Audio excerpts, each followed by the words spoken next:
যারা ছাত্রছাত্রী আছে তাদের আমি এখন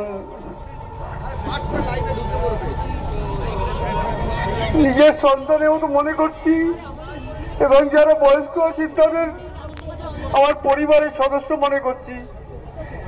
এই এত লোক আজ আমার পাশে এসে দাঁড়িয়েছে এবং আমার মেয়ের এই যে অপরাধ, জঘন্য অপরাধ কার্যকর হয়েছে, তার জন্য যে সুবিচার চাচ্ছেন, তার জন্য আমি মনে অনেক সাহস পেয়েছি।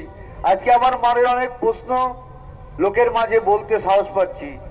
আপনারা আপনাদের বা তোমাদের যারা আমার সঙ্গে আছো তাদের কাছে আমার একটাই অনুরোধ, আমি যতদিন বিচারটা, আমার মেয়ে যতদিন বিচারটা না পায় ততদিন তোমরা আমার সঙ্গে থাকবে।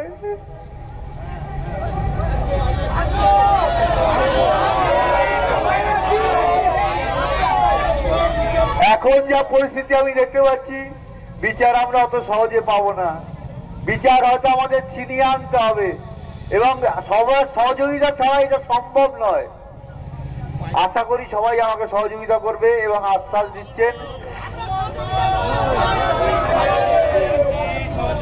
সেই জন্যই আমি মনের জোর পাচ্ছি এবং আজকে সব কথা বলার সাহসও পাচ্ছি। এই জন্য সবাইকে ধন্যবাদ দিয়ে ছোট করব না। আমরা, আমার মেয়ে চলে গেছে, আজকে খুবই শোকাহত। সত্যি একটা কথা বলতে গেলে মেয়ের সম্বন্ধে খুবই কষ্ট হচ্ছে। অনেক কষ্ট করে মেয়েটা আজকে এখানে এসেছিল এবং আমরাও এখানে মেয়েটাকে তো নিয়ে আসার জন্য যেটুকু পারি চেষ্টা করেছিলাম, কিন্তু একটা রাত্রে আরজি করে দুষ্কৃতীরা আমার মেয়েটার জীবনটা নষ্ট করে দিয়ে আমাদের ফ্যামিলিটা, পুরো পরিবারটাকে শেষ করে দিয়েছে। আজকে আপনারা পাশে দাঁড়িয়েছেন বলে একটা মনের শান্তি যে জাস্টিস আমরা পাবোই। হয়তো আমার মেয়েটা ছোট থাকতেই, মানে খুব ছোট যখন, তখন থেকেই ওর ডাক্তার হওয়ার স্বপ্ন ছিল যে আমি ডাক্তার হব মা, অনেক লোকের সেবা করব। আর সেই সেবা করতে এসেই আমার মেয়েটা আরজি করে বলিদান হয়ে গেছে।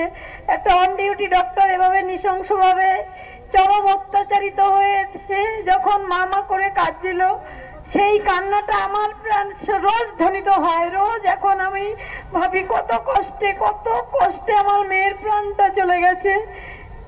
তবে এই যে সবাই আমার পাশে দাঁড়িয়েছেন, এই দেশে বিদেশে এই যে একটা সোচ্চার উঠেছে, বিচার চাই, এটা আমাদের সব থেকে বড় বল। এই ছাড়া আর কোনো, মানে সরকার যেভাবে আমাদের, মানে পুলিশ প্রশাসন প্রথম থেকে আমাদের সব সময় অসহযোগিতা করেছে, তারা যদি একটু সহযোগিতা করত তাহলে হয়তো একটু হলেও আশা ভালো দেখতে পেতাম। একটা এত বড় ক্রাইম হওয়ার পরেও পুলিশ, এটা পুরো পুলিশ প্রশাসন থেকে সেটা ধামা চাপা দেওয়ার চেষ্টা হয়েছে প্রথম থেকেই যাতে সব প্রমাণ লোপাট করার চেষ্টা হয়েছে আমার মেয়ের।